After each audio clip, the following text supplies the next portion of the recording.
Por un lado, la detención o entrega ya nos lo van a contar del Mini League en Estados Unidos.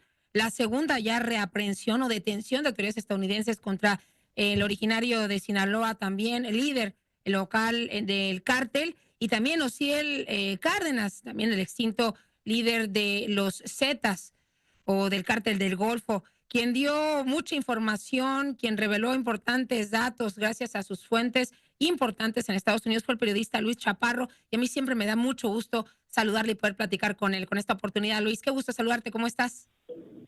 Hola Michelle, ¿qué tal? Muy buenas tardes. Bien, Luis, si bien estos movimientos se dan desde Estados Unidos hacia México, algunos han adelantado que podría tratarse de una pues buena colaboración que a lo mejor no se ha hecho pública, pero que se está llevando a cabo. ¿Tú cómo ves, sobre todo, pues la extradición y la detención del Minilic en Estados Unidos? Yo creo que, esto no sé si sea parte de una estrategia de colaboración. Lo que sí es que va a forzar a una estrategia de mayor colaboración entre ambos países. Creo que ahorita se está notando mucho más cómo están, pues digamos, muy conectadas las situaciones de los dos países. Como bien decías, el Minilic fue reaprendido y ahora se está solicitando de nueva cuenta su extradición. Recordemos que lo había impulsado mucho la extradición del Minilic, la deportación a México, lo había impulsado mucho Marcelo Ebrard anteriormente, y ahora pues el secretario de Seguridad, Harfuch, fue también él mismo quien arrestó a su papá, licenciado Damaso López Núñez, Sí. en su momento, y quien también estuvo, digamos, persiguiendo al Minilic. Ahora él es el encargado de comenzar a empujar una estrategia para que lo regresen a México, algo que la verdad lo veo complicado, Michelle. No lo veo muy probable. ¿Por qué consideras esto, Luis? Porque, por ejemplo, si hablamos de temas de peligrosidad, o no sé si te refieres al contexto, está viendo Sinaloa, porque si hablamos de peligrosidad, pues, Osiel Cárdenas, híjole, imagínate, de los Zetas, nada más y nada menos. Y está Exacto, en y además México ya en también, ese ferezo. exactamente, y sobre todo lo complicado de que Osiel se haya sido enviado a México, después de que se había dicho, algunas fuentes de Estados Unidos dijeron que no lo iban a enviar a México, Ajá. lo enviaron al altiplano. Y recordemos que pues él fue el jefe máximo de ese lugar en su momento, los años antes de ser extraditado a Estados Unidos, previo a 2009. Él prácticamente mandaba en ese lugar, mandaba en México y en ese lugar encerrado. Lo que veo en el Minilic, por lo que no lo veo tan probable que lo vayan a regresar a México, es porque ahorita va a tener que cumplir una sentencia bastante severa en Estados Unidos. Los beneficios que se le otorgaron en su momento de cumplir 5 años en prisión y otros 5 en libertad condicional, pues se le acabaron, se le agotaron una vez que él regresó a delinquir, a traficar fentanilo. Aparte, ese es un cargo que ahorita sabemos es muy severo, muy serio, más la traición que digamos, y si la podemos llamar así, que hizo al propio gobierno de Estados Unidos que le había otorgado estos beneficios. Entonces todo eso yo creo que Así es. lo va a tener que primero cumplir ahí, en aquel país, antes de que pueda ser regresado a México, y yo creo que Así es. la sentencia de menos de 20 años no va a ser. Es importante lo que mencionas porque algunos creerían que fue detenido porque hizo algo, más bien violó todas las garantías que le daba el gobierno de Estados Unidos. Regresa a delinquir y no cumple con lo establecido por la ley que le pudo haber permitido o garantizado su libertad en los próximos años. Y bueno, él vivía en Estados Unidos, Luis. Mucha gente lo conoce seguramente por las canciones. Es toda una leyenda en las canciones de los que hacen música regional de la nueva generación. Y obviamente lo plasman como, si bien a lo mejor una de las cabecitas o hijo, una de las cabezas importantes del cártel de Sinaloa, pero sí alguien de mucha importancia, mucha relevancia para los grupos actuales. Definitivamente, el Minilic vivía en Estados Unidos una vez que de nuevo le dieron estos beneficios que fueron muy extraordinarios, algo que muy rara vez otorga a Estados Unidos. Se le otorgaron a él por varias situaciones, porque la vez pasada su detención fue pues una entrega voluntaria. Él voluntariamente se entregó a las autoridades estadounidenses una vez que temía por su vida en México, y de ahí comenzó una estrategia bastante interesante, una estrategia para dar contra los que fueron sus enemigos a muerte en México, los chapitos, y entregar información, entregar ubicación.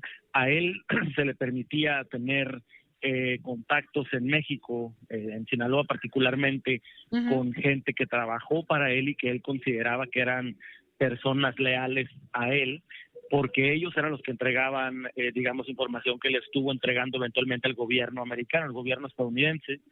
Y entonces, por esas razones, se le dieron muchos beneficios. Dijeron, bueno, no tuvo broncas en entregarse voluntariamente, viene a colaborar contra un objetivo que ahorita es prioritario de los gobiernos de México y Estados Unidos, y vamos a otorgarle sus beneficios y que se siga comunicando con su gente, porque al final de cuentas son los que están entregando información. Con lo que no contaba Estados Unidos es que les iba a salir el tiro por la culata, que al final de cuentas el Minilic, a través de esos mismos contactos, se iba a poner a traficar nuevamente drogas, en este caso fentanilo.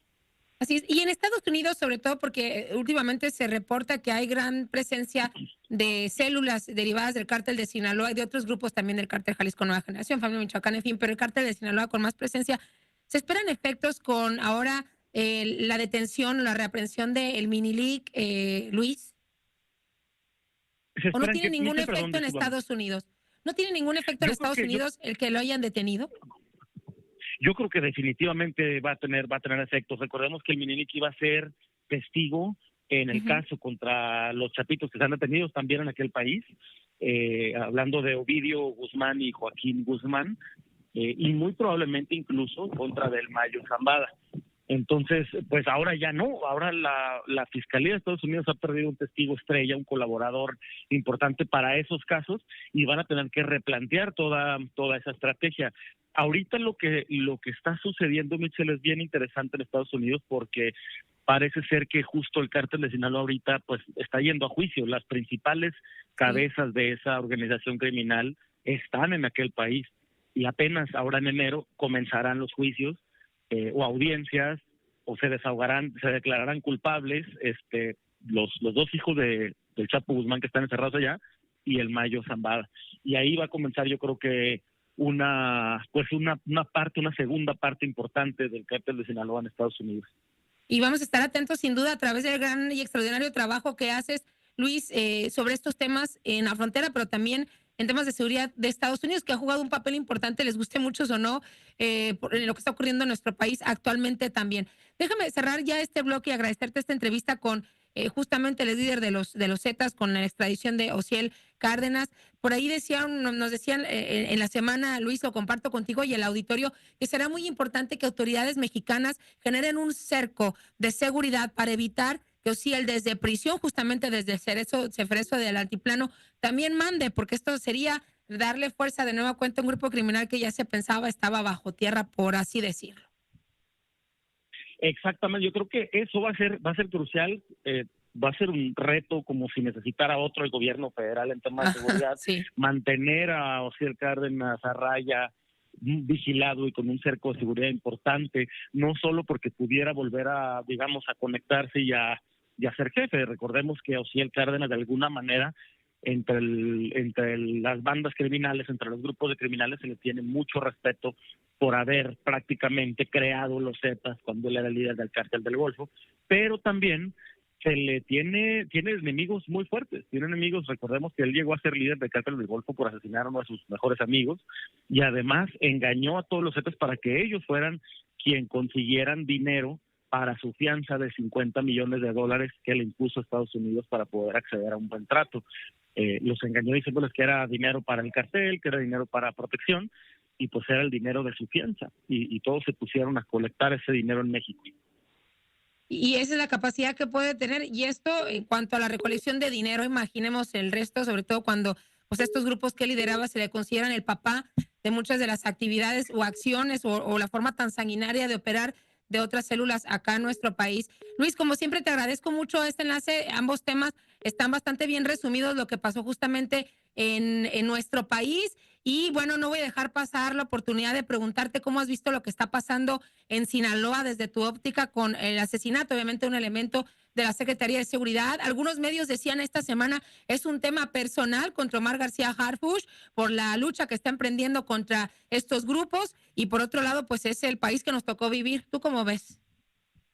Justo, yo creo que más que un tema personal, ahorita ya creo que Harfuch se topó con la realidad en Sinaloa, que no va a ser sencilla. Yo creo que él sabía que no iba a ser sencilla, sin embargo, probablemente pensaba que no iba a ser tan ruda. Entraron con mucha fuerza, con mucha presencia a Sinaloa, y aún así con toda esa fuerza y toda esa presencia se atrevieron a matar a un elemento de inteligencia que justamente había llevado Harfuch al estado.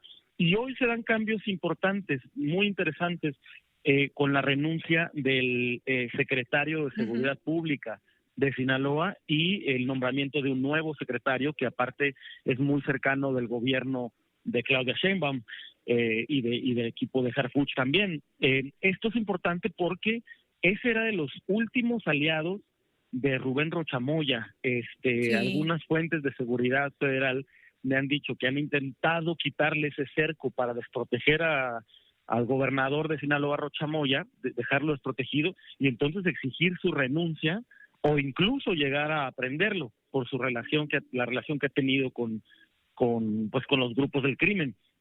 Sin embargo, pues al final de cuentas es un tema político, es un tema que no quieren dañar al propio partido, y entonces esto es uno de los últimos cercos, uno de los últimos aliados que le quedaban a Rocha Moya para tener protección. Al gobernador de Sinaloa, así es. Luis, pues te agradezco mucho esta entrevista, estaremos en contacto si así nos lo permites. Como siempre, un placer platicar contigo.